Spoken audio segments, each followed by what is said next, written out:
69페이지에 보게 되네요.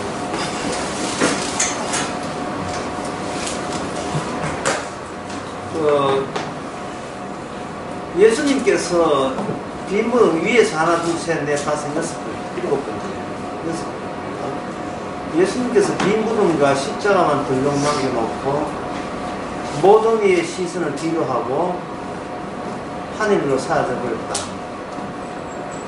그렇다면 인간들이 예수님을 쫓아가기는 걸렀고 실패하죠. 예수님께서 하늘로 갔다는 말은 인간 쪽에서 다가오는 것은 실패로 끝내기 위해서입니다. 사도행전 1장에 보면 예수님께서 구름 타고 올라가죠. 이건 뭐 예수님 보고 따라하는 이야기예요. 니도 구름 불러가지고 같이 따라오라는 이야기입니까? 제자들이 황망한 거죠. 같이 다녔는데 예수님이 구름 타고 올라가 버렸다 이 말이죠. 지금껏 그 제자들이 예수님을 믿는다는 게 뭐냐 하면 같이 따라다니는 걸 믿는다고 이야기한 겁니다. 같이 따라다니는 것을.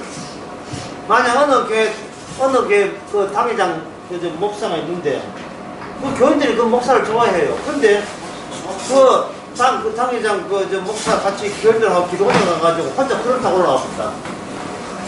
그럼 혼자 구름 타고 올라가 버리면 그 남아있는 사람 뭐 하겠어요? 우리에게 이런 훌륭한 구름 타고 올라갈 정도로 훌륭한 당회장 목사님이 있었다는 그것을 기념하겠죠. 기념한다 이 말이죠. 지금 무슨 얘기냐 하면 예수님께서 제자들과 함께 있을 때 예수님은 구름 타고 올라가 버렸잖아요. 예수님은 구름 타고 올라갔잖아요. 12제자 플러스 1인데 1 대신은 예수님이 구름을 타고 하늘로 가버렸을 때에 12제자가 구름 타고 가기 전에 구름 탄다는 것은 상도 못했어요.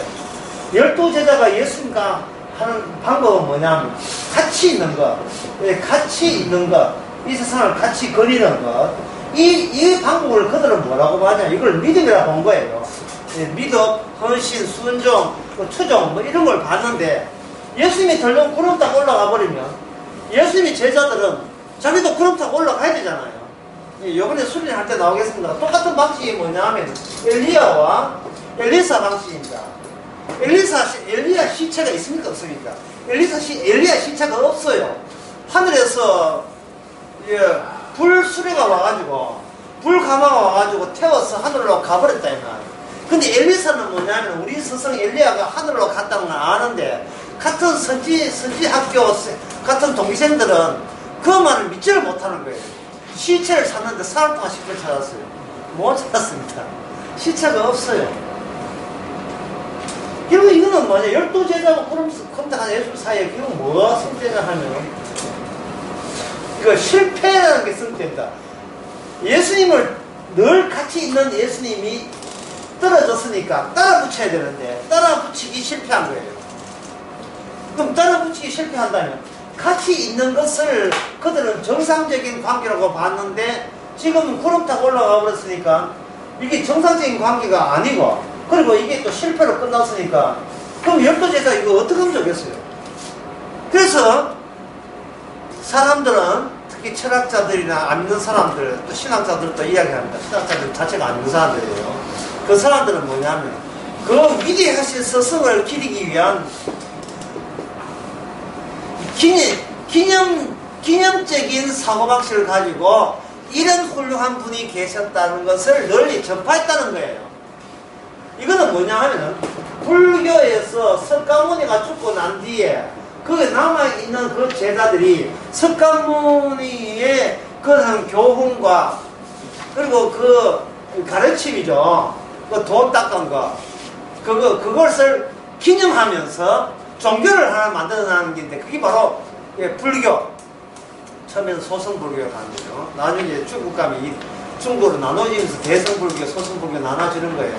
소승불교라고 하는 것은 뭐냐 하면 석가모니가 가르친 그대로 해야 자기가 석가모니처럼 부처가 된다는 거. 철도적인 자기 학대죠. 그렇게 해서는 게 소승불교고 대승불교는 뭐냐 하면 자아를, 그게 소승불교는 자아를 계속 굳히려고 지키는 거예요. 소선불교. 소선불교는 태국, 미얀마, 저기, 태국, 미얀마, 베트남 쪽이에요. 캄보디아. 많이들 가보셨죠? 그쵸, 이거? 대성불교는 중국, 일본, 한국이에요. 북한, 이렇게 오는 건데, 그건 뭐냐 하면은, 자아를 포기하는 거는, 예, 자기 욕심이 자기한테 자기 자신을 비우고, 대성불교는 비움이에요. 비움인데, 이 비움을 오늘날 누가 사용하냐면, 바로, 예, 천주교가 이걸 사용해요. 이 천주교와 불교가 같아 보면 됩니다. 용어 좀 다르지만, 같은 뜻이. 자기를 비움으로써, 욕심으로부터, 고통으로부터, 번뇌로부터 벗어나는 것은 대성불교고, 소성불교는 비는 게 아니에요. 그걸 철저하게 갈고 닦아가지고 빛나게 만드는 거예요. 나 이 정도로, 예, 깨끗한 사람이라는 걸. 다르죠? 한쪽은 포기한 것이고, 하나는 더 지키는 거 하고. 어쨌든 간에 이거 불교라는 것이 스승님은 없으니까, 제자들이 그 종교를 하는 게 불교라는 겁니다. 그런데, 기독교도 마찬가지라는 거예요. 복음도 마찬가지라는 거예요. 그래서 예수님 그 구름 타고 비겁하게 먼저 내빼니까 남에 있는 제자들이 배운 가락이 그밖에 없어가지고 예수님 십자가 죽으시고 우리 죄 했다 갖고 자기들이 예수님이 이야기하지 않는 자기들이 십자가 성천을 충천을 새로운 교리를 만들어서 전했는데 그 앞장선 사람이 누구냐 하면 바로 사도 바울이 그렇게 앞장섰다는 거예요. 오늘 신학교에서 다 이렇게 알아요. 신학교에서 이렇게 가르치는 이유가 뭐냐면 신학생 자체가 성령을 안 받았어요. 성령을 안 받았으니까 기독교, 불교가 중들이 불교에서 밥비를 먹고 살아야 되듯이 기독교 예수 이름을 가지고 저들이 밥비를 먹고 살려면 예, 기존에 있는 예수 교리를 지가 한껏 이용을 해야 된다는 거예요. 그래서 오늘 기독교 목회자들은 이 불교인지 기독교인지 분간이 안 돼요. 열심히 기도하시면 돈 닦습니다. 그 이야기를 하는 거예요. 그 이야기 같이 하는 거예요. 똑같이 하는 거예요. 얘기하고 같이 하는 거예요. 예수님이 전하던 그 교리와 그 교훈과 그런 것을 전하면서 기독교를 만들었다는데 여기에 대해서 어떻게 반박할 수 있어요? 사람들이 그렇게 보거든요. 못 따라갔으니까 남에 있는 사람이 할 것 없어가지고 그 일을 했다. 사도 바울도 대표자다. 지금 여기서 우리가 반박을 하면 어떻게 반박할 수 있겠어요? 지금 계속 그저 따라오는데 실패했습니다. 이 반박을 어떻게 할 수 있죠? 물론 내가 너무 무례한 짓이니까 예의 없는 짓입니다. 이게 실패입니다. 이게 실패가 아니에요. 실패가 아니고 예수님 쪽에서 성령이 와버리면 실패가 여기는 것이 아니고 이게 오히려 뭐냐면 성공이 되는 겁니다. 제자들은 예수님을 따라갈 때는 실패하는데 예수님이 제자들 속에 들어가버리면 성령은 누구냐면 예수님이거든요. 예수님이 여기잖아요. 예수님이 여기 제자들 속에 들어와버리면 이거는 따라갈 필요도 없이 가만히 지구석 앉아있어도 성공해야 되는 거예요. 그래서 그게 사도행전 올라갔다는 것은 1장이고 성령이 내려왔다는 것은 사도행전 몇 장입니까? 2장이잖아요. 거기에 뭐가 나오죠? 오순절 그 다음에 뭡니까? 성령 그 다음에 성령 뭡니까? 성령 세례죠. 세례를 하는 뭐 뜻은 뭐냐 하면은 물 앞에 물 붙이면 세례. 세례하니 물 세례 받을 때 사람들이 어느 강물에 들어갔습니까? 요단 강물에 들어갔지요. 지금은 성령 세례를 받으면 어느 강물에 들어갑니까? 성령의 강에 들어가는 성령의 강. 내게 강 같은 평안. 성령의 강 속에 입수하는 거. 그러면 입수하는 내 신체가 큽니까? 흐르는 강물이 큽니까? 어느 쪽에 강물이? 물론 내가 나쁘다 말이죠. 어느 게 큽니까? 면적이에요. 강이 넓지요. 넓은 데서 내가 거기에 풍덩하고 잠수하는 거예요. 이게 성령 세례예요. 근데 성령 세례는 이게 개인용이 아닙니다. 예. 아니, 목욕탕 가가지고 그 넓은 대중 목욕탕에 혼자 앉아있는데 다른 사람 들으면 나가야 이랍니까? 이거 개인적이니까 나가 이랍니까? 너도 들을 수 있고 나도 들을 수 있잖아요. 그러니까 성령 안에 있는 사람을 같은 성령 받은 사람을 가지고 교인도전서 12장에서는 이걸 뭐라고 하냐면 이걸 가지고 교회라고 이야기합니다. 이 교회라는 것은 인물 같다고 하는 게 아니고 같은 성령 받은 사람들의 집합체, 보이지 않는 집합체를 교회라 해요.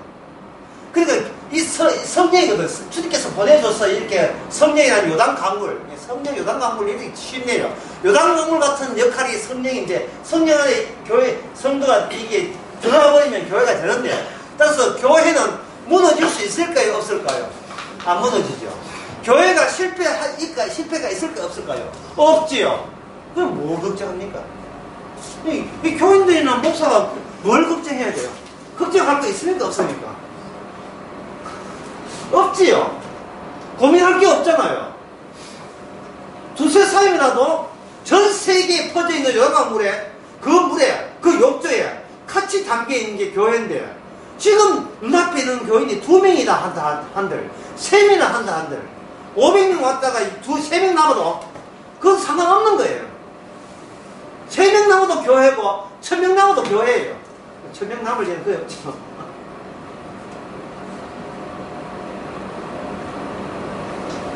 제가 이야기하는 건 실패는 애초부터 실패라는 건 성립이 안 됩니다. 실패라고 여기는 것은 제자들 쪽에서 따라갈 때는 실패지만 주님 쪽에서 와버리면 그 자체가 완전히 잠식됐다 그래요. 덮쳐버리기 때문에 그것은 그 자체가 예가 되고 아니요가 아닌 성공이 되는 겁니다. 그러면 이렇게 덮쳐버리고 가만히 있습니까? 예생에 할 때 펄 해가지고 원투 쓰리 하고 끝나는 거예요. 덮쳐버리면 가만히 있는 거예요. 안 그러면 이게 성령께서 뭔가 움직이는 겁니까? 성령께서 움직이는 겁니다. 성령은 우리를 어디로 인도하느냐 하면 감사하게도 예수님의 말씀 쪽으로 인도합니다. 예수님의 말씀 가운데 대표적인 것이 바로 넓은 길과 좁은 길을 예수님께서 그 마태복음 7장에서 이야기했잖아요. 예수님께서 넓은 길로 가면 이게 멸망의 길입니다. 좁은 길을만은 이게 생명의 길이죠.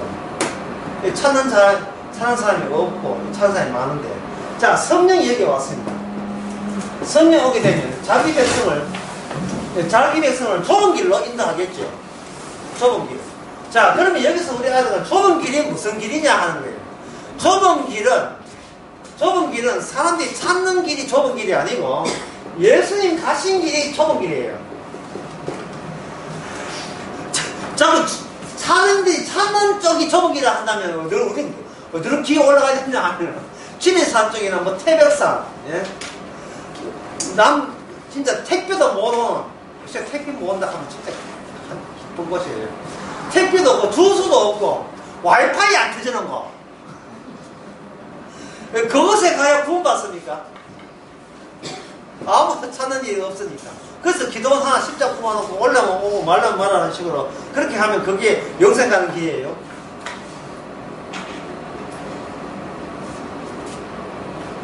주님 가신 길이에요. 주님 가신 길. 그러면 주님 가신 길을 내가 따라가면 되겠네. 이러면 우리는 아까 그 제자들이 실패한 실패의 반복입니다. 제자들이 예수님 성체를 못 따라 실패했잖아요. 그것도 실패를 또 우리가 또다시 할 필요는 뭐가 있습니까? 주님, 어떻게 하면 주님 따라갈 수 있습니까? 내 쪽에서 뭘 하면 됩니까? 이래 나오면 그런 발상 자체가 이 잘못된 겁니다. 이미 시작했어요. 이미 시작된 주님의 길이 우리의 성도의 일상생활입니다. 참 공식 참 간편하죠. 이 생을 포기하고 기도원 처리해가지고 거기에 가는 그게 좁은 길 가는 게 아니고, 이미 기도를 보니까 우리가 일생에 출생된 거, 창세전부터 예정된 자가 태어나게 해서 이 땅에 어디서 뭘 하든지 어떻게 살았는지 그 모든 것이 이미 시작된, 이미 개시된 나의 길이 아니고 누구의 길이다? 주님이 가신 길이에요. 그럼 주님이 가신 길 특징이 뭐냐 하면은 거기서 죄가 생산된다는 거예요. 죄가 생산돼요. 죄 짓는 것이 취미가라서가 아니라 죄가 계속해서 나오는데, 예수님 보시기에 죄가 나오는데, 그 죄가 나오는 방식은 뭐냐면 율법과 그리고 말씀 그리고 십자가 복음 이런 것, 사도 바울의 교훈과 명령 이런 것들이 우리로 하여금 우리가 이런 것을 지킬 수 없는 죄가 된다는 것을 일깨워주는 겁니다. 그 사도 바울의 명령 가운데서 제가 이제 쭉 이렇게 보게 되면 참 어려운 말도 많지만, 그 중에 제가 특별히 저 나름대로 생각하는 거예요. 저 나름대로 특별히 생각하는 거.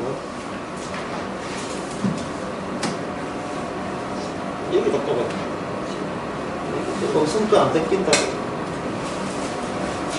아까 음성 듣기는가 모르겠다. 여기까지 신경 씁니다.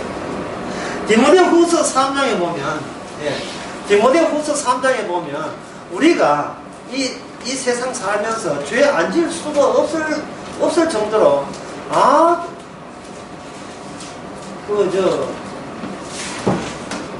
철두철미한 말씀의 경계선, 말씀의 기준을 제시하고 있습니다. 디모데후서에 보면 네가 이것을 알라. 말세에 고통하는 때가 있는데 사람들이 자기를 사랑한다. 이게 뭔 뜻이냐면 자기를 사랑하지 말아야 된다는 거예요. 자기를 사랑하게 되면 뭐가 된다? 죄가 된다. 자기를 사랑하지 말아야 된다는 겁니다. 이게 물론 예수의 말씀이 마태복음 10장에도 나온 말씀이에요. 요한복음도 나온 말씀이고, 자기를 미워하고 나를 따라와야 영생 있다는 거예요. 근데 그 율법과 예수의 말씀과 이 사도 바울이 말하는 이 복음과 그리고 교훈, 이것이 우리로 하여금 지키는데 성공한다 실패한다, 결국 계속 실패한 죄가 될 수밖에 없는 거예요. 근데 죄가 만들어지도록 주께서 이미 계시한 거, 시작한 그 길이 무슨 길이다? 이게 좁은 길이다 이 말이야. 좁은 길. 이게 좁은 길이에요. 우리는 벌써 좁은 길에 해가지고 이렇게 모든 재산을 받아서 교회 바치고 지는 혼자서 지리산 정하는 게 좁은 길이 아니고,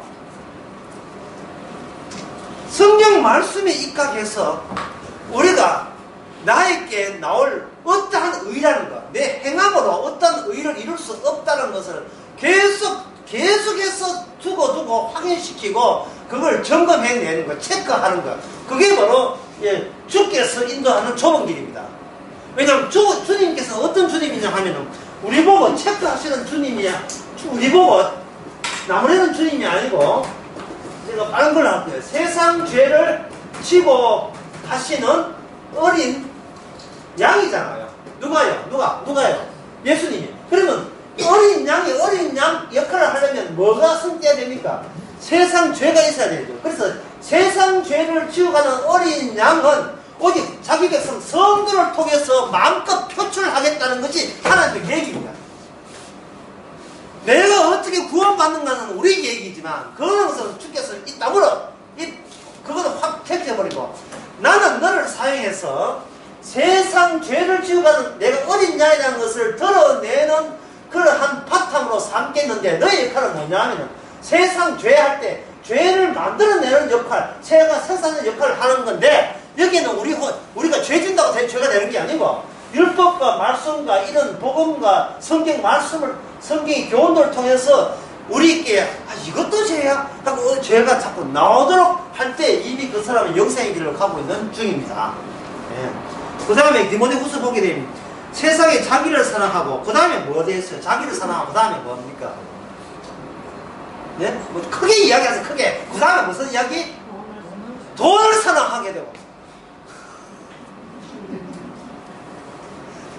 만약에 금요 철학기도 하면서 교회에서 다 같이 채상합시다. 여러분, 돈을 사랑하는 자는 지옥 갑니다. 따라하세요. 하면 따라서 하면 목사 집어도 돈 줬다. 또 그다음 자기를 사랑하는 사람은 지옥 가는 것을 믿읍시다 하면 아무도 지 사랑하려고 하기 위해서 교회 나왔거든요. 아니 나머지 나무 자식 기도하는 사람이 지 자식 기도한다고 나왔잖아요. 아니, 중보 기도가 왜 유행합니까? 남을 위해 사는 게, 자기 자신을 위해 사는 게 중보 기도예요. 자기 자신. 자기가 관련된 사람. 예. 김정은에 의해서 중보 기도하는 사람은 몇 명이나 되줄 아네. 북한 핵 만들게 해주시고, 이거 기도하는 사람 별로 없어요. 이 사람, 그런 사람은 디모데 후서도 안 보는 거야. 디모데 후서 3장도 안 보여. 1절에 이건 안 보는 거예요. 이게 안 보이는 거예요, 이게. 예? 전에 그 전산에 뭐 이렇게 친척이고 뭐가 이렇게 있잖아. 이 디모데 후서 3장 1장 한번 들려보죠. 예? 자기 교회를 사랑하는 건 뭡니까? 죄가 되는 거예요. 왜? 거기 자기가 들어있으니까. 돈을 사랑하며, 그 다음에 자긍하며, 이게 뭐냐 하면, 자, 이거 진짜 중요해. 자긍이라는 것은 교만한 거, 자만한 거, 자기를 자꾸 높여서 남들에게 드러내는 거. 이거 지옥 간다는 겁니다. 이 불교의 교훈 정도 이게 아무것도 아니에요. 그 다음에 뭐겠냐면, 예. 부모를 거역하며, 이게 지금 말할 몰라. 부모를 거역하면 그 다음에 뭡니까? 감사치 아니하면, 요거 진짜 이야기예요. 오늘 이 본부에 오기 잘했죠, 여기까지. 자기 죄 안 해놨고요. 자기는 뭐 남들 보기에 뭐, 그나마 뭐, 괜찮게 사신다고요. 이게 사람은 통하지만 하나님은 못 통합니다. 사람은, 한번 적어볼게요. 사람은 자기에게 분노하기 바빠서 하나님의 분노를 모른다.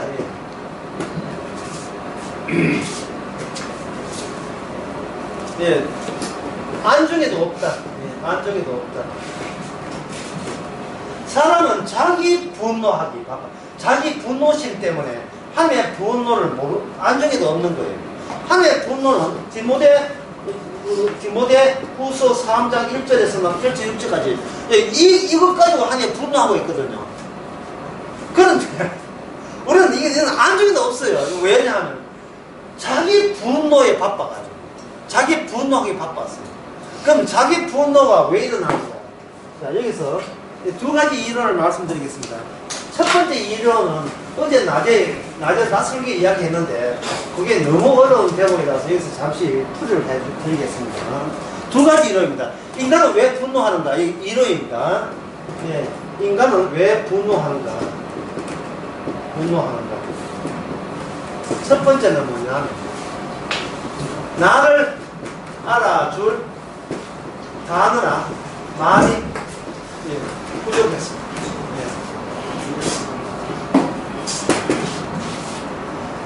내가 상대방에게 마음의 뜻을 담아서 이야기를 하는데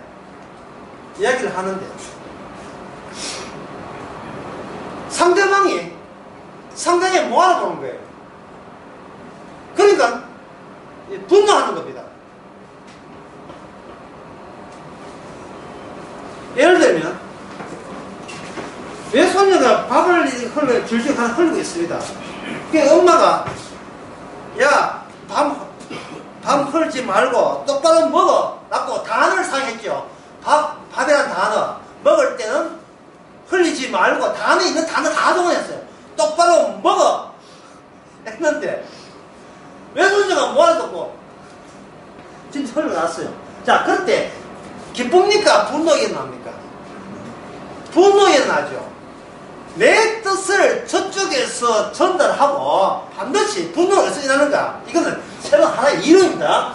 내 뜻을 전달하고 저쪽에서 내 뜻을 받았으면 내 뜻이 내가 기대하고 있는 원한 반응을 내한테 도로내놔야 돼요.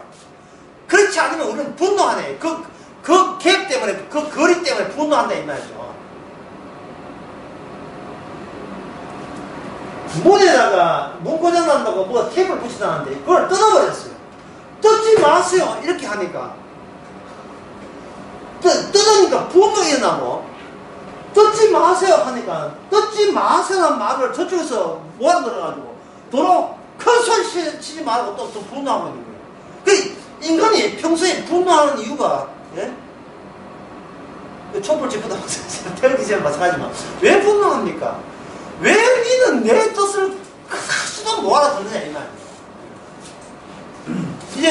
이게 2살 아래, 2살 된 애한테 하는 얘기고, 나중에 한 15살 좀 애한테. 엄마가 한 15살이면 뭐고, 자기 아들한테 이야기합니다. 그러니까 놀지 말고 똑바로 하라, 공부 좀 하란 말이야. 성적 이게 뭐고? 라고 이야기를 했어요. 있는 단어를 다 이야기했어요. 하니까 아들 하는 말이, 내 나름대로의 최선을 다했다. 이렇게 나오니까, 내 뜻이 타자한테 대한 나의 메아리가 그대로 나한테 돌려보지 않을 때는 뭐가 일어난다? 분노가 일어나는 거예요. 왜 그러냐 하면, 단을 던질 때는 그 단에 내가 실려있는 내 뜻이 그대로 나한테 도로 돌아와야 돼요. 내가 기대하는 결과를 가지고 내게 도로 돌아와야 된다, 이 말이에요. 그런데, 그 친구하고 만난다고 공부 못할 수도 있지, 라고 했어요. 그러니까 엄마가 화내가지고, 니는 이제 밥 없다 하고, 이제, 방에, 이제 아침도 먹지 말고 니 공부해! 하고, 들지 마! 하고, 방에 가두었어요. 방에 가두으니까 아들이 그 엄마의 그 화남을 보고, 엄마, 그러면, 나보고 그러면 죽으라는 말인가? 라고 이야기했어요. 엄마가 방에 가두는 것은 정신 차리고 공부 더 하는 뜻으로 했는데, 아들 하는 말이, 엄마, 그러면 나보고 밥도 안 비기니까 나보고 죽으라고 하는 말인가? 할 때 지금 대화가 안 됩니다. 그러니까 양쪽 다 분노하고 있어요. 하니까 엄마가 하는 말이, 내 뜻이 그런 뜻이 아니잖아 하는 거예요. 자, 내 뜻이 그런 뜻이 아니잖아. 내 뜻이 그런 뜻이 아니잖아. 이게 뭐라고요? 분노죠. 그러면 분노를 없애려면 어떤 자식이면 좋겠어요? 내가 하는 말 쪽쪽 잘 알아듣고 따는 거죠. 그걸 뭐라 하면, 그걸 인정, 그걸 뭐라 하는 세상에서는 그걸 사랑이라. 우리 딸이 나를 얼마나 사랑하는지, 내 남편이 나를 얼마나 사랑하는지, 내 아내가 얼마나 사랑하는지, 이 뜻이 무슨 뜻입니까? 내가 하는 말 잘 알아듣고 딱딱 내가 기대한 대로 딱딱 잘 따라줘야, 비로소 나는 이 세상에 존재할 의미가 생기는 겁니다.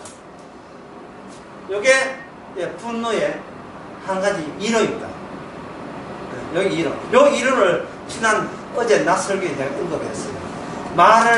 인간은 말을 할 때 그 말에 적합한 단어가 분노하니까 그래서 분노한다. 그래서 그걸 사람들은 그렇게 세상에 이렇게 분노 없이 못 사니까 거기다가 뭘 집어넣냐 하면 신을 빌려온다 했죠. 제가 이제 나 기억나니까 신을 데리고 와가지고 요 미흡한 거, 내가 한 뜻과 아닌 것 사이에 떨어진 요것을 신이 집어넣어가지고 신의 하나님의 은혜로, 하나님의 도움으로, 하나님의 기적으로, 하나님의 사랑으로 나는 이렇게 살아갑니다 라고 이야기했을 때, 예?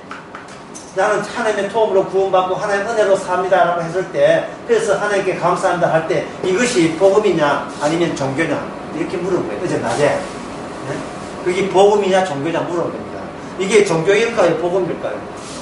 종교지요. 왜냐하면 누굴 위해서? 나를 위하여, 나의 분노를 잠재우기 위해서. 그래서 분노함으로 사람들을 교육하는 거예요. 세상이 나를 인정 안 해주고 나를 사랑하지 않으니까, 당신은 사랑받기 위해 그 노래 끌려서 오는 거예요. 그 노래 끌려서. 예? 그리고 인정 못 받으니까 사회에서 사업 실패하고 뭐 이렇게 어렵고 하니까 인정받기 위해서 신에게 인정받기 오는 거예요.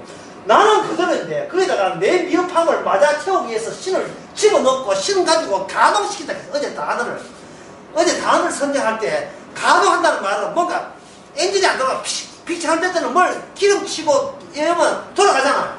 내가 끄끄러운 인생을 신을, 예수를 믿고 하나님을 믿음으로 말미암아 원한 유달리게 매끈하게 잘 돌아가기 위해서, 그리고 인생에 왜 사는지 의미와 그것을 의미를 맞아 채우기 위해서 신을 믿고 예수 믿고 삼일째 믿고 하나님 믿고 성령 믿고 그렇게 해서 교회 나온단 말이죠. 그건 다 누굴 위함이에요? 나를 위함이죠. 고린도서 1장 10절 그래 안 돼 있어요. 세상의 모든 마음으로 누굴 위하여? 예수 그리스도를 위하여. 누가 만들었다? 예수님을 위해서 만든 거예요. 성경과 안 맞는 거예요. 제가 나를 위해서 하는 나를 위해서 이렇게 종교를 했다는 그 이유, 취지를 제가 어제 낮에 왜 했느냐 하면, 뭐를 설명하고 이렇게 했느냐 하면, 갈라디아서 1장 4절에 나오는 악한 세대를 설명할 때 이야기한 겁니다.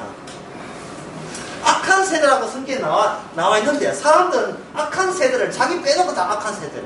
자기 빼놓고.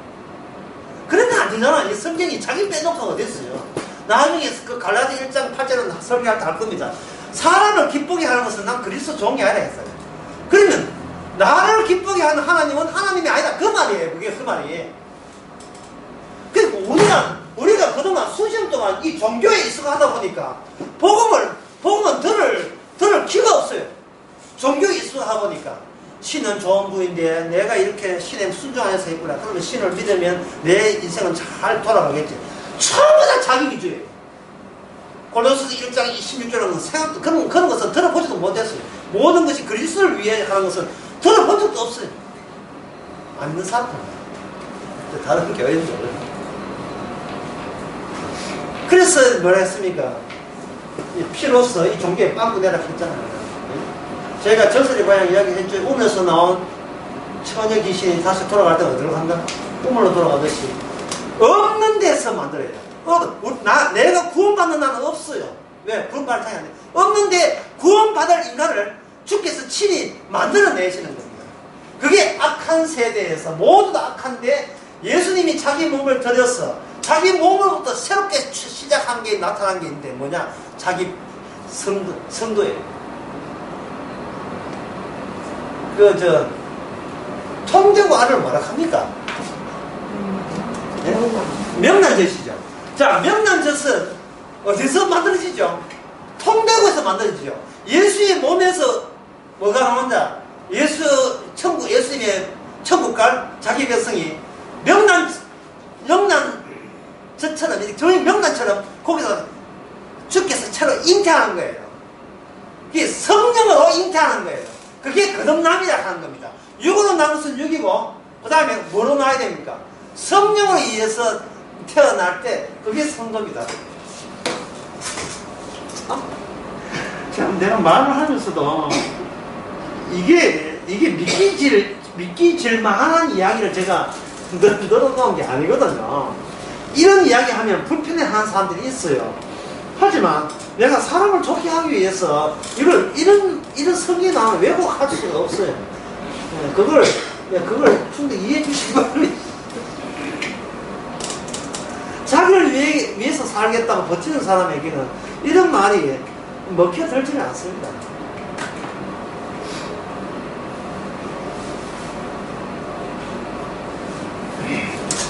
이 첫 번째 이론입니다. 두 번째 이론.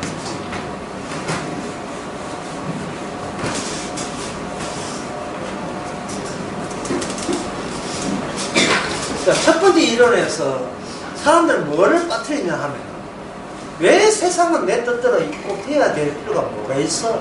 라는 질문을 자기한테 하지를 않는다. 그걸 빠뜨렸어요. 왜 세상이 내 뜻대로 돼야 돼? 내가 놀러 간다. 오랜만에 놀러 간다. 근데 태풍이 온다. 왜 내가 놀러 가는데 태풍이 오냐? 하고 분노하죠. 그런데 그렇게 분노하는 이유가 뭐냐 말이죠. 네가 뭔데? 네 대신 나를 찍어주세요. 내가 뭔데? 예? 내가 뭔데 내 놀러 갈 때는 햇빛이 좋아야 되고 다른 날씨가 좋아야 됩니까? 내가 뭐길래? 이것을 본인한테 스스로 질문을 몇 번 해봅니다. 질문 안 하지요? 예.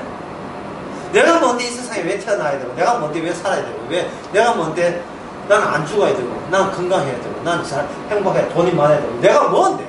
내가 무슨 자격으로 그런 말도 안 되는 죄만 지은 주제에 그런 복을 그런 보상을 왜 기대하느냐. 이게 얼마나 내가 못돼 먹었는지, 참 못돼 먹었다 하는 생각을 본인이 이게 성령 임하야 할 수 있지. 가만히 있으면서 이런 생각은 잘 안 나는 겁니다. 그래서 두 번째 이유는 뭐냐면 바로 내가 뭔데 여기에 집중하는 이게 복음적입니다. 첫 번째는 뭐냐면 약간의 인간부터 출발하니까 철학제가 한다면 첫 번째 것은 뭐냐면 인간의 분노하는 이유는 나를 알아달라 하는데 알아달라 전달할 표현할 그 매체가 수급이 잘 안 돼요. 그래서 막 그걸 답답증이라 하는데 그렇게 뜨는 거예요. 내 말 모아뒀나? 말을 좀 자세히 해봐라. 정말 미치겠다. 왜 안 하나? 특히 어휘력이 짧은 촌에 있는 그 옛날에 학교 안에 있는 촌의 할머니들 할아버지들 보면 그 말을 해야 될 그것을 뭘로 달래냐 하면 소주와 막걸리로 대체해버려요. 그걸 취중진담을 하잖아요.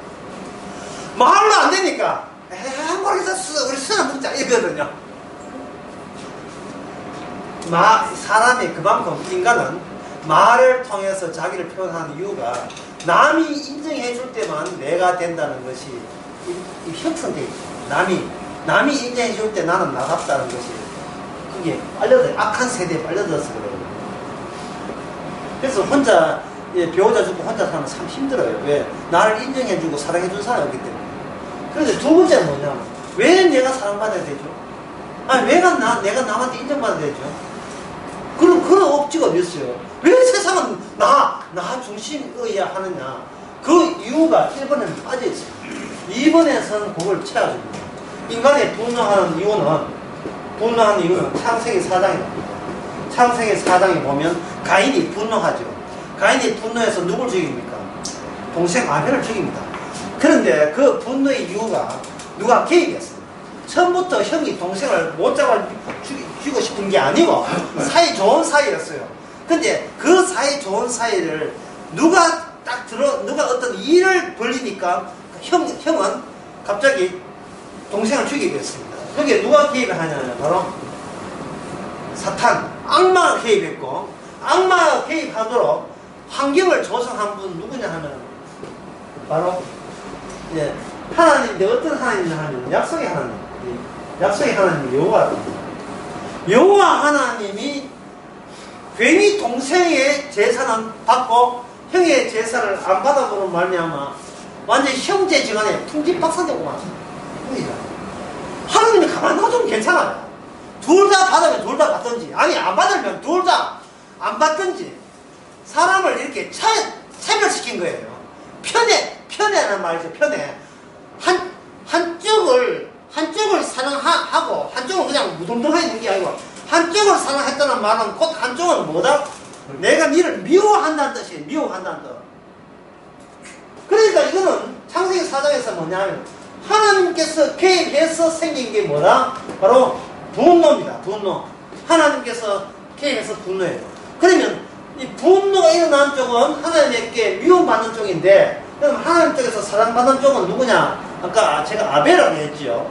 사실은 아벨은 그 주인공이 아니에요. 유일하게 사랑하는 사람이 여강강에서 세례받았어요. 이는 내 사랑하는 아들이에요. 예수님. 아벨은 왜 주님의 사랑받은 그게 실제 전부를 할 수 없느냐 하면 제가 5월 시간에 원래 더빙이라는 말을 했잖아요.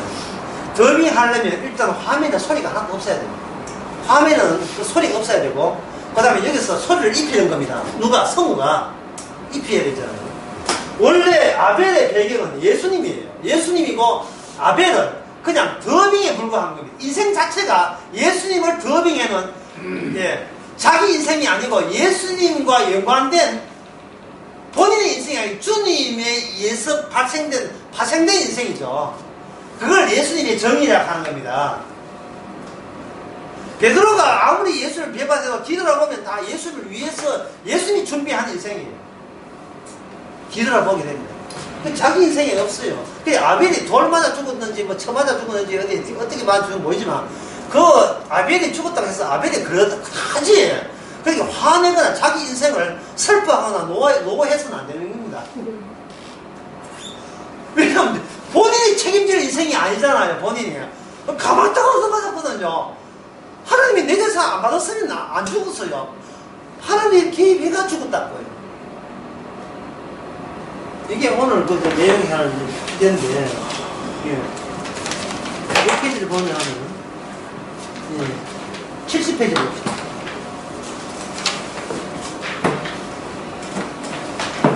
70페이지 위에서 세 번째 줄을 보면, 고린도전서 1장 18절에 십자가의 도가 멸망한 자에게는 미련한 것이요 구원은 얻으에게는 해고 뒤에 점점점 돼 있죠. 위에서 세 번째 줄이에요.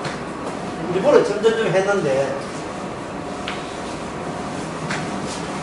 방금 했는데 다시 하겠습니다. 첫 번째 이론은 뭐냐면 내가 남한테 인정받고 그리고 나 잘났다는 것을 남한테부터 서로 사랑받기 위해서 나는 내 뜻을 나한테 펼쳤는데 또 오롯이 내가 기대한 대로 오롯이 반응이 안 나타날 때 우리는 그 간격 때문에 뭘 한다?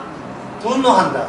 자, 이 이론에서 뭔가 빠진 것은 뭐냐면 남이 인정하지 않더라도 심지어 내가 죽더라도 나는 분노할 근거는 내 안에서 없는 거예요. 두 번째 이론이 뭐냐? 근거가 있다는 겁니다. 누구 때문에 분노하고 누구 때문에 고난받느냐 하면 바로 우리의 존재의 배경이 되는 예수님 때문에 예수님과 함께 있는 백성은 그 복음 때문에 이런 세상으로부터 자기밖에 모르는 세상으로부터 둘러싸여서 미움 받을 때는 미움 받는데 그 미움이 너를 위한 미움이 아니고 너와 함께 있는 예수님이 당했던 미움을 네가 그렇게 같이 받으니까 너는 오히려 복대로다. 네가 오히려 감사해야 된다. 요한복음 15장에 나오는 이야기입니다. 너희가 이 세상에서 미움을 받을 건데 그거는 너희 때문에 미워하는 것이 아니고 너희들 속에 내가 예수님이 있기 때문에 미움받는다. 더빙하는 사람이 요거 묻거든. 더빙 때문에 요거 묻는 게 아니고 본 영화 때문에 요거를 묻는다 이렇게 생각하면 돼요. 그래서 주님께서는 1번으로 살아가는 우리를 삭제하고 2번으로 1번을 집어넣는 겁니다. 문제는 모르겠다. 1번으로 살아가는 게 우리 모습인데 이 6이거든요. 6을 날마다 삭제해버리고 2번으로 예수님 때문에 고난받고 산다 하는 그걸 2번으로 우리를 이렇게 집어넣는 거예요. 그게 70페이지에 나옵니다. 고린도전서 1장 18절에 보면 십자가의 도가 멸망한 자에게는 미련한 것이고 구원을 얻는 우리에게는 그 다음에 뭐라고 되어 있지요? 라고 있죠. 예? 뭐라고 되어 있던가요? 하나님의 능력이죠. 하나님의 능력이 우리 내부를 몽탕 차지해버리는 겁니다. 접수하고 점령해버리는 거예요. 그럼 하나님의 능력이 그 주의 능력이 아닙니까? 주의 능력이 우리 안에 엔진으로 들어가는 거예요. 차에 엔진 없으면 바퀴 4개 다 달아도 안 움직이잖아요. 네. 엔진 부분이 예수님의 십자가의 능력이 엔진 부분이란 말이에요. 그래서 십자가는 믿는 게 아니죠. 십자가는 들어오는 거지. 십자가가 믿어버리면 하나의 대상이 된다니까.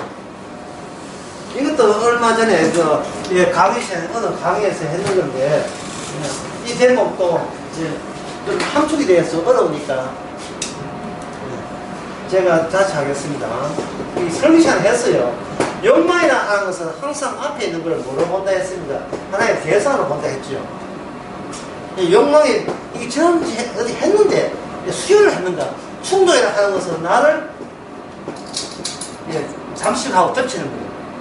이거는 나를 덮쳐가지고 충동이라 하는 것은 내가 의도하지 않더라도 그런 일들이 일어나면 충동이고, 욕망이라 하는 것은 내 욕심이, 내 그 욕망은 내게 만족을 줄 대상자를 내가 계속 찾고 부르는 거예요. 그러면 내가 예수를 믿는다고 되어버리면 예수님은 내 안에 들어가는 게 아니고 내가 필요할 때마다 다룰 수 있는 대상으로 항상 남아요. 욕망에서 대상은 절대로 내 안까지 못 누릅니다. 항상 내 앞에서 내 시킨 대로 정지되어 있어야 돼요. 이게 예수가 되는 하나님과 관계없습니다. 그러니까 우리는 욕망대로 살기를 원하지만 성령은 우리를 하여금 예수님 앞에 완전히 잠식되기를 원합니다. 잠식되어버리면 예수님이 우리를 다루는 거예요. 내가 예수님을 다루는 게 아니고. 그러니까 예수님의 대상이 누구다? 우리가 되고, 이쪽 욕망에서는 나의 욕망의 대상이 누굽니까? 예수님이 되는 거예요. 전능하신 하나님 되는 겁니다. 내가 필요할 때마다 기도해서 빼먹겠다는 거예요. 이거는 내 욕망이죠. 근데 충동은 주여 왜 이러십니까? 예, 유명한 노래 있죠. Why 몇 번 했다. Why Lord. 주님이 왜 저에게 이런 일을 시키십니까?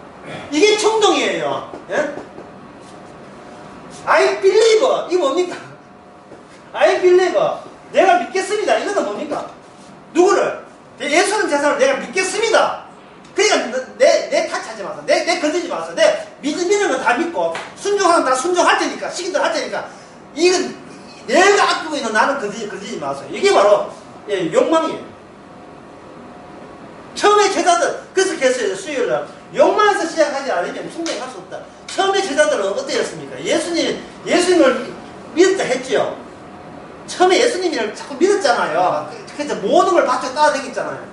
그때마다 예수님을 욕망으로 뭘 바꿔줬습니까? 충동으로 바꿔주신 거예요. 대표적인 것이 뭐냐면 바로 바다에 풍랑이 일어났을 때 제자들은 예수님과 함께 있는 그걸 믿음을 본 거예요. 야, 예수님과 함께 있으니까 우리 가는 게 편안할 것이다. 예, 왜? 우리가 든든한 후원군이, 든든한 나를 지켜주는 분이 함께 있으니까 설마 이 풍랑이 입에 대해서는 어찌할 수 없겠지 라고 여겼습니다. 그런데 어째 가다가 갑자기 배가 뒤집어질 수가 있는데 예수님은 그때 뭐 했습니까? 주무셨죠. 주무셨잖아요. 제자들은 아까 오늘 배운 대로 하면 제자들은 분노가 나는 거예요. 우리가 죽게 됐는데 당신은 뭐 하고 있냐 이 말이죠. 이 분노가 지금 여전히 계속되고 있어요. 우리 집안은 내가 이렇게 어려운데 주님 자녀, 주님 혀 잘린 주님이십니까? 광주 사태처럼. 김어리 하나님이십니까? 광주 사태 일어났을 때 신부들이 그런 시를 지었잖아요. 신부나 그 목사들이 혀 잘린 하나님 노래도 나와 있어요. 김어리 하나님. 이 정의가 죄악에 파묻히는데 하나님은 뭐 하십니까? 뭐 이런 식으로 하나님을 원망하셔야 되는 노래가 있어요.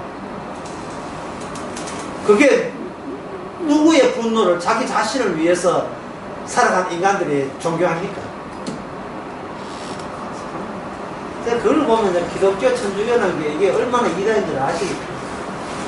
인간들이 다 그래 계속 걸려놨어.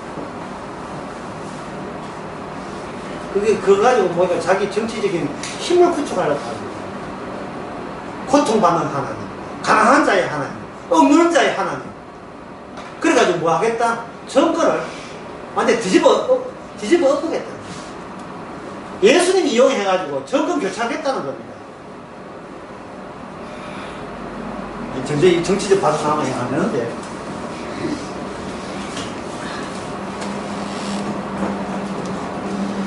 예수님께서 이게 무리를 같이 있을 때 제자들이 화나서 예수님을 깨웠어요. 깨울 때 예수님께서 누구한테 분노를 하냐면 제자들에게 왜 무서워하는데 왜 무서워하는데 하시고 풍랑을 잠잠케 하니까 그 다음에 제자들이 뭐라 하냐 이분은 누구시지? 예, 그거 나와. 이분은 도대체 우리가 그동안 무슨 예수를 믿었지? 내가 알고 있는 예수님은 아니었다는 겁니다. 그 인간은 화들짝 하면 놀려고 난 뒤에 정신 차려요. 그 정신 차려봐야 얼마 가지도 않겠습니다. 이 깜짝 놀라는 겁니다. 인간이. 왜냐하면 인간은 자꾸 욕망적으로 나서는데 주님께는 충동적으로 나서니까. 아까 분노의 일어나서 인간들은 1번이에요. 1번. 나를 위한 주님이에요. 근데 2번은 뭐였습니까? 2번은 하나님이 개입하게 되게 되면 네가 분노할 잽도 못 내고 네가 아까 이야기했잖아요. 자기 분노에 멀쩡한 자기 분노를 달려는데 열중하다 보니까 누구 분노가 생각납니까? 안중이 없다고 했습니까? 하나님의 분노가 안중이 없는 거예요. 그러면 하나님께서 그 사이에 뭘 집어넣는다 해서 디모데후서 3장 집어넣었죠. 집어넣으니까 하나님 뜻은 뭐였습니까? 자기를 사랑하지 말고 돈을 사랑하지 말고 자만하지 말고 뭐 여러 가지 나오지 않습니까? 하나님의 분노의 수준이 우리보다 훨씬 높은 데 있는 거예요. 훨씬 높은 데 있는 거예요. 우리는 남한테 내가 칭찬받고 잘 되면 우리는 분노가 가라앉아요. 예, 그게 원래 나에게서 출발했기 때문에. 그런데 하나님의 분노는 내가 줬다고 해서 하나님께서 분노가 가라앉는 게 아닙니다. 하나님은 하나님의 말씀대로 될 때만 분노가 가라앉아요. 그러니까 우리는 주님 앞에 늘 분노하는, 화내고 있는 그러한 죄인일 수밖에 없는 거예요. 근데 아까 제가 좁은 길을 가는 길을 이야기했죠. 자, 넓은 길, 여러분 아실까 모르겠다. 넓은 길, 좁은 길. 자, 좁은 길은 어떤 길을 했습니까? 영생으로 통하죠. 넓은 길은 어디로 간다? 이건 지옥불로 갑니다. 지옥불로. 그럼 좁은 길을 우리 쪽에서 어떻게 찾아갑니까? 못 간다 했죠. 왜냐하면 이 제자들이 실패한 것처럼 실패하죠. 예수님은 하늘로 구름 타고 왔는데 제자들이 구름 손오공도 아니고 구름 타고 못 올라가잖아. 그럼 실패잖아. 실패했을 때 실패가 없고 사실 성공인데 뭐냐? 예수님께서 우리에게 찾아온다 이야기했지요. 이제 성서 기억나시니까 찾아오지요. 찾아오게 되면 우리에게 뭐가 일어나 했습니까? 예수님의 자기의 본 기능이 나타나요. 본 기능이 뭐가 했습니까? 세상 죄, 동그라미, 세상 죄를 지고 가는 하나님의 동그라미 어린 양. 세상 죄를 지고 가는 하나님의 어린 양이라는 이 역할을 어디다가 누굴 사용해서 자기 백성 위에다가 그걸 그대로 무늬로 박아여보는 거예요. 그러면 우리 역할은 뭐한? 주께서 처리할 그 죄를 발생시키는 역할을 하면 되는 겁니다. 그러면 우리가 죄질까요? 그럴 필요 없어요. 우리가 가만히 그냥 살아도, 일상생에 살아도 그게 죄가 될 수밖에 없는 것은 아까 제가 디모데 후서 3장 1절에서 6절 이야기 했잖아요. 그게 딱 오니까 우리는 일상생활에도 불구하고 그게 남들처럼 그에 똑같이 강해도 불구하고 특별하게 우리 성도한테는 주님 보시기에 그것마저 죄였구나라는 것을 말씀에 근거해서 우리가 알게 될 때 우리는 감사하고 기뻐하고 고마워해야 됩니다. 아, 지금 내가 가는 배가 이게 영생으로 지금 제대로 잘 떠내려가고 있는 성령 세례, 성령의 요단강에서 잘 떠내려가고 있는 이 정상적인 배구나 하는 걸 알 수가 있습니다. 그래서 어제 낮에 제가 설명할 때 이런 이야기였어요. 불신자는 미확정된 것을 이야기하고 신자는 확정된 것을 하죠. 그 확정된 것이 뭐냐면 이미 모든 것을 내가 채점하지 마라 이야기했잖아요. 왜 우리가 채점해서 점수 안 나온 이유가 그 출발 지점에서 우리에 대한 채점은 내가 내리는 게 아니에요. 그 출발 지점이 뭐가 있다 했습니까? 어제 낮에 예수님의 피와 함께 있죠. 예수님의 피가 우리 모든 죄를 다 했어준 그것이 우리의 인생의 출발점이기 때문에 우리가 이 땅에서 무슨 짓을 해도 점수 몇 점이 그게 의미가 없다니까요. 내 인생에 대해서. 그러려면 혼자 있으면 안 되고 함께 있어야 돼요. with 함께. 누구와 함께? 성령과 함께. 성령과 함께. 그 70페이지 봅시다. 위에서 6번째는 내가 산다가 아니라, 자, 능력이죠. 하나님의 능력이 내가 산다가 아니라, 현재 있는 육을 계속 살리는 게 아니고, 육을 영으로 바꾸기 위해서 육을 어떻게 됩니까? 육을 죄로 말미암아 늘 죽이죠. 죽이고, 육을 죽이고, 영으로 살리고, 육을 죽이고, 영으로 살리고 하는 것이 누구의 능력이란 말입니까? 우리에게 찾아온 하나님의 능력이 육을 죽이고 영으로 살리고 육을 죽이고 영으로 살리고 계속되는 겁니다. 죽이고 살리고.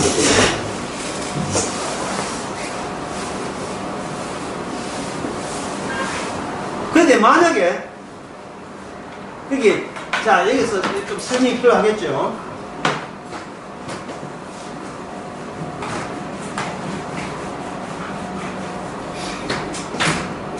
네, 설명이 필요하기 때문에 제가 한번 질문 하나 하겠습니다.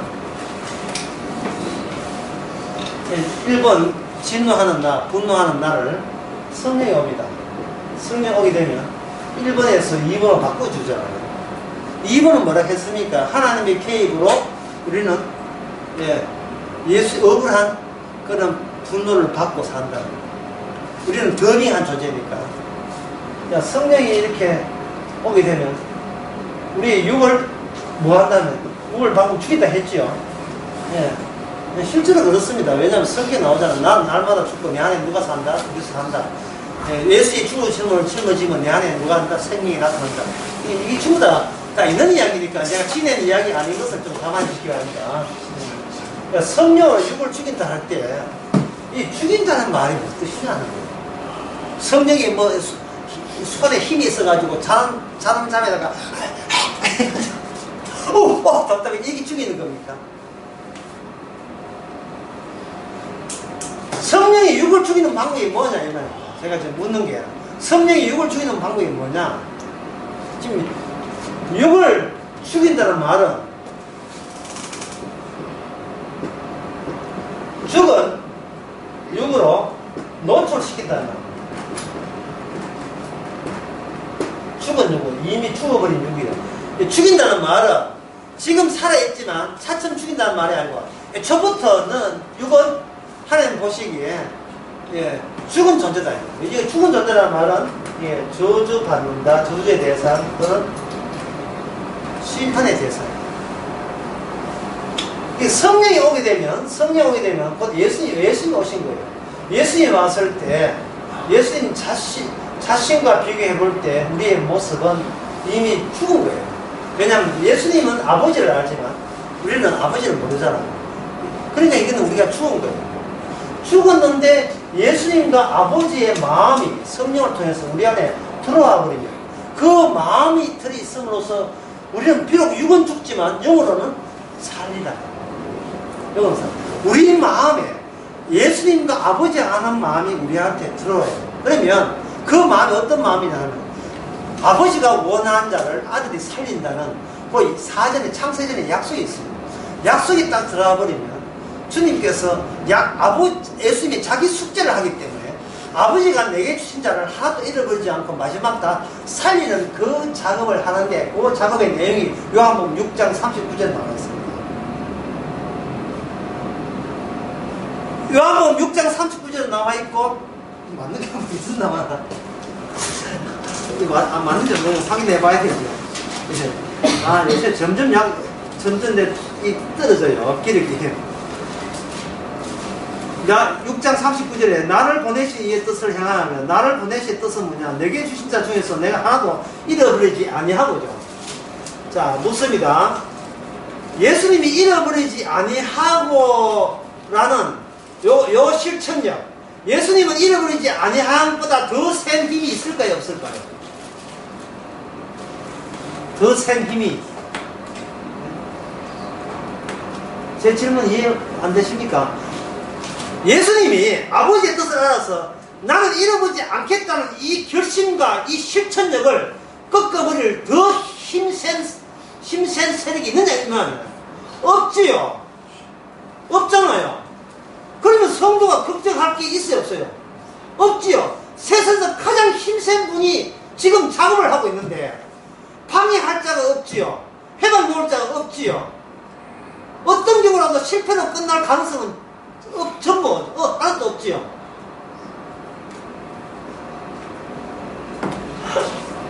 그렇다면 이 요한복음 6장 39절을 믿는 사람은 결국 뭐냐면 예수님께서 매일같이 행하시는 하나도 잃어버리지 아니하고의 작업의 결과물, 작업의 그 열매가 뭐냐? 성도입니다. 성도는 자신만만해요.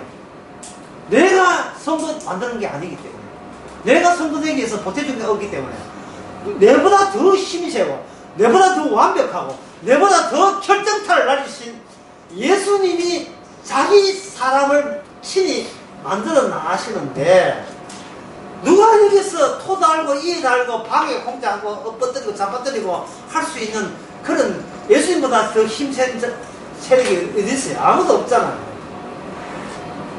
그래 이 믿음이라는 게 얼마나 위대합니까?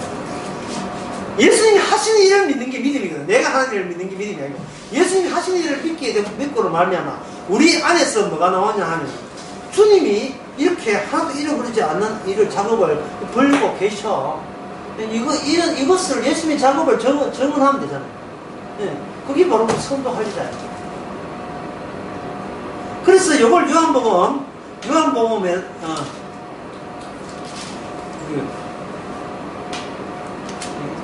요한복음 8장에서는 이걸 뭐라고 하냐면 이렇게 했어요. 요한복음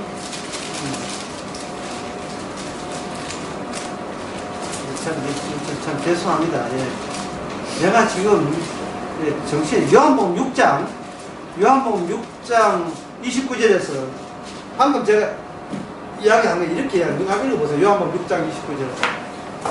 예수께서 대답하여 가라사대 하나님의 보내신 자를 믿는 것이 하나님의 일입니다. 아멘. 하나님 보내신 자가 누구죠? 예수님이죠. 지금 예수님이 안 놀지요. 우리 안에서 잃어버리지 않은 자를 잃어버리지 않고 건지는 작업을 하죠. 이걸 믿는 것이 이게 하나님의 일이고, 그래서 하나님 아버지께 영광이 되는 거예요. 믿음으로 하지 않는 것은 다 영광이 되지 못해요. 죄가 돼요. 말씀을 믿음으로 하지 않는 게 죄가 돼요. 예수님이 일을 하신다는 걸 믿지 않고 내가 일을 해야 된다고 하는 게 이게 죄가 된다, 이 말이에요. 이 하나님의 주의 믿음은, 이거는 하나님의 작업 가운데서, 하나님 잃어버리지 않는 작업을 하면서 부산물로 우리에게 주어진, 선물로 주어진 것이 바로 이 믿음입니다. 우리에게 더 믿음이 아니에요. 그래서 예수님이 하는 일을 네가 믿도록 주께서는 믿음까지 우리에게 이거 옵션으로 다 보내주신 겁니다.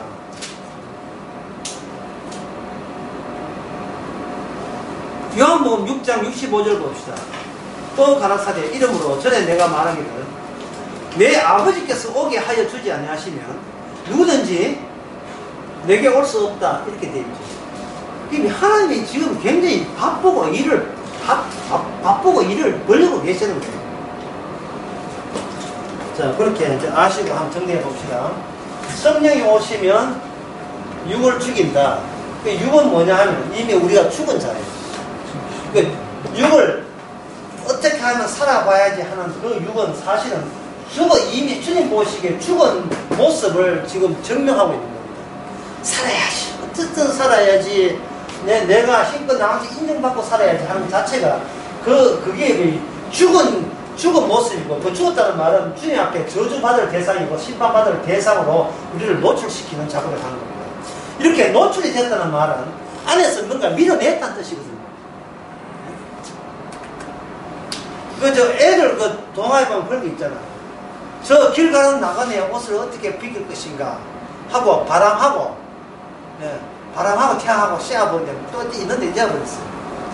바람이 먼저 확 부니까 옷을 비키면 더 옷을 이렇게 머무면서 안 벗으려 하죠. 그 다음에 태양이 해보니까 더우니까 자발적으로 벗어버린 거예요. 그러니까 이 뜨거운 태양이 우리 속에 들었다고 봅시다. 우리는 바깥에 있는, 그동안 나는 나 자신을 위해서 살아야 되고 나만 필요하다는 것이 바깥으로 막 기어 나오잖아요. 그걸 배설물로 하는데, 배설물이 막 나오는 거예요. 나 율법으로 어렵다, 이게 딱 이런 게 있잖아. 막 나오는 거예요. 나도 할만큼 했다, 이런 게 막 나와요. 그게 나올 때 그걸 알아요. 이 배설물이라는 말은 이게 내 속에 들어앉았던 저주거리고 심판이고 지옥 갈 수밖에 없던 요인들이 바깥으로 키에 나올 때, 그게 안에서 누가 작업했기 때문에 주님이 이미 잃어버리지 않고 다 살리는 작업이 벌어지고 있기 때문에 바깥으로 그러한 부산물이, 쓰레기가 바깥으로 튀어나오는 겁니다. 그러니 사도 바울이 자기가 우리 같으면 얼마나 불평했겠어요. 이건 바다에 빠지고 강도의 이웃과 도적의 이웃과 강의 이웃과 온 가운데 그렇게 심지어 굶기도 하고 밥도 못 먹고 돌아다닐 때 이러려고 내가 사도 됐나 분노할 맛도 한데, 사도 바울은 그 은혜가 자기한테 족하다는 겁니다. 그 은혜가 주님 가신 길을 주께서 그대로 가게 하십니다. 이렇게 육에서 영으로 바뀌는 그 작업에 그게 모델이 있어요. 그 모델이나 예수님 자신이 모델입니다. 예수님은 죄가 없지만 인간이 죄된 몸을 입었어요.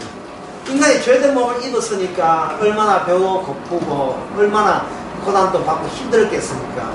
아버지의 아들이지만 이 땅에 죄인의 몸으로 살아가는 그것을 앞당겨서 우리에게 다 보여줬어요. 이 특징이, 죄인된 모습의 특징이 능력이 힘이 없다는 거예요. 그냥 뺨으로 때리면 맞아야 돼요. 그래서 고린도 후서 13장에 보면 주님께서 십자가 죽을 때 연약해서 죽었다는 겁니다. 그 귀신 쫓아내고 오병을 하던 그 강하신 주님이 그 능력을 다 쓰지 않고 오히려 있는 능력도 스스로 내놔버렸어요. 정말 맥없이, 예, 힘없이 빠졌는데, 능력 없이 빠졌는데, 그게 뭐냐면 바로 죄가 마지막 가야 될 그 모습이 아무리 힘이 있다 할지라도 저주받고 심판받으면 있는 힘이 아무짝도 소용없다는 것을 예수를 통해서 다 보여주는 겁니다. 그리고 마지막 십자가에서 예수님이 받은 건 뭡니까? 그 많은 아버지로부터 버림받는 저주를 받잖아요. 저주받아요. 뭐 그냥 육체적인 고통 정도가 아닙니다. 완전히 갈라짐이에요. 하나님부터 빠이빠이 완전 아버지로부터 그걸 가지고 버림받았다. 버림받은 거예요. 우리가 남한테 이거 버림받아 보세요. 분노 안 일어나겠습니까? 일어나죠. 여자들이 결혼해가지고 제일 화딱지 나는 게 남편한테 버림받는 거예요. 정말 버림받는 거예요. 버리도 내가 버려야지. 정말 이거는 죽고 싶을 정도로 우울증 걸리고 자살 충동이 일어날 정도로 버림받는 걸 제일 싫어해요. 그런데 예수님은 아버지부터 버림받았어요. 그치? 끝나.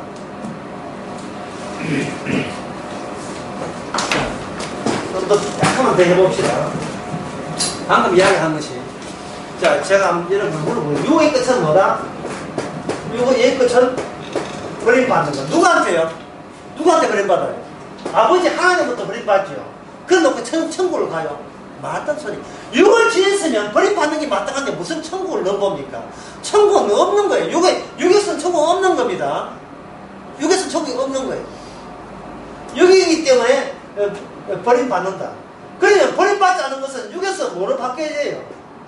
영으로, 영의 몸으로 바뀌어질 때만 이거는 반대로 아버지부터 영제를 받는 겁니다.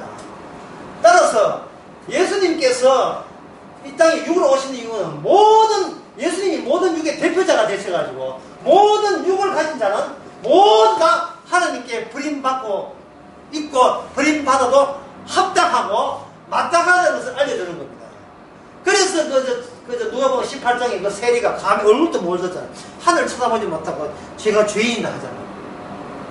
그때 예수님께서 참 등을 탁 쳐. 네 합격했어. 너 수시 합격해서 네 천국이야. 네 의인이야. 쳐준다고. 그건 뭐냐 하면 바로 예수님의 더빙, 예수님이 십자가를 더빙해 주기 때문에 예수님이 십자가를 해설해주는 모습으로 살기 때문에 예수님도 육이고 우리도 육이고 영은 아무도 없어요. 그럼 영은 생명자. 죽은 예수님을 이미 죽었습니다. 심판받은 예수님을 아버지가 다시 거두어주십니다. 아버지가 거두어 주실 때에 뭐로 거두어 주시냐 하면 예수님의 육을 아버지가 거두어 줄 때 여기에 뭐가 생기냐 하나님의 의롭다함을 받고 거두어줘요. 그 의가 없으면 우리는 천국 못 갑니다. 바로 이 의를 성령을 가지고 예수님이 아버지 사이에 성립된 그 하나님의 의를 우리에게 선물로 줘버려요. 선물로 줘버리면 우리는 육이니까 저주받을 짓을 하죠. 이게 뭐냐면 자기 의라. 자기 의가 있는데 여기에 뭐가 들어옵니까? 주님의 의가 들어와 버립니다. 주님의 의가 들어온 순간 우리는 자기 의를 내세우고 이걸 계속 유지하겠다는 이 자체가 하나님 앞에 버림받을 짓이라는 것. 이게 사탄의 짓이고 저주받을 짓이라는 것을 누구 앞에서? 하나님의 의 앞에서 비로소 발견케 하는 것. 이게 뭐냐면 성령께서 날마다 우리에게 하시는 일입니다. 육을 죽이고 이미 죽은 자를 간주하고 영으로 살릴 때는 그냥 살았다가 아닙니다.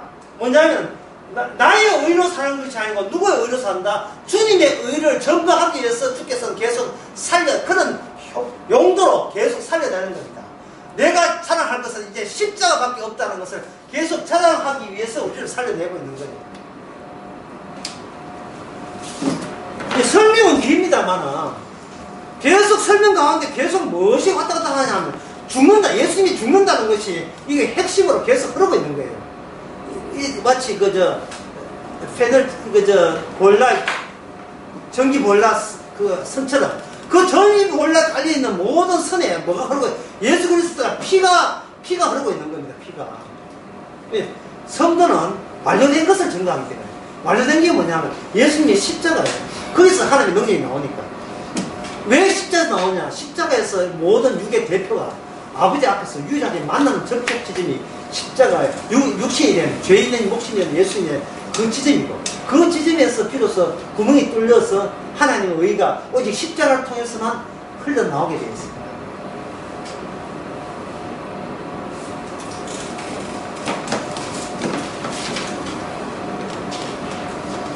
네, 70페이지 중간에 봅시다.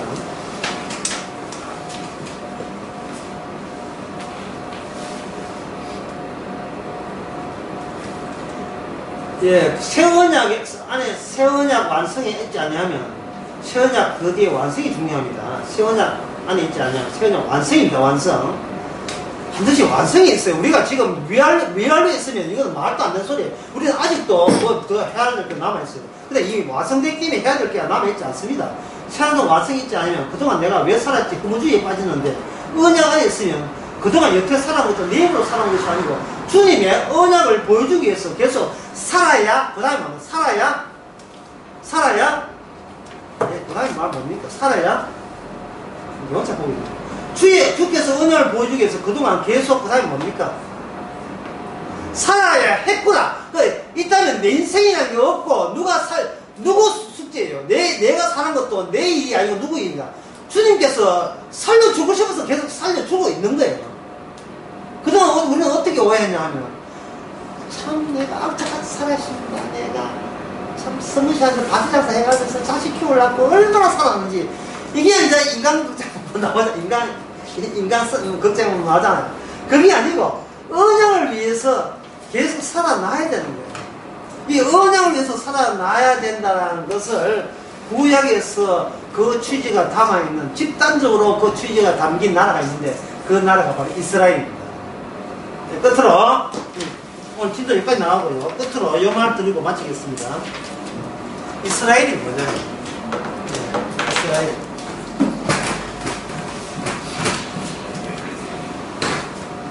이스라엘의 특이성. 이스라엘이 다른 나라와 다른 특이한 점. 특이성은 이게 없는 나라예요. 이스라엘 나라 자체가 없어요. 전에는 히브리인들이 이스라엘 없어요. 이스라엘이 뭘로 바뀌었냐 하면 이게 하나님의 아들로 바뀝니다. 근데 아들로 바뀔 땐 조건이 필요해요. 그들 안에, 이스라엘 안에 하늘의 요소가 거기에 4단계 있어야 돼요. 누가 동행하느냐? 언약이 동행하고, 언약이 하나님을 모세한테 이야기하기를 요구하라고 했어요. 아브라함과 이삭과 야곱의 하나님이 함께, 이스라엘과 함께 있으면 그 하나님 때문에 아들이 돼요.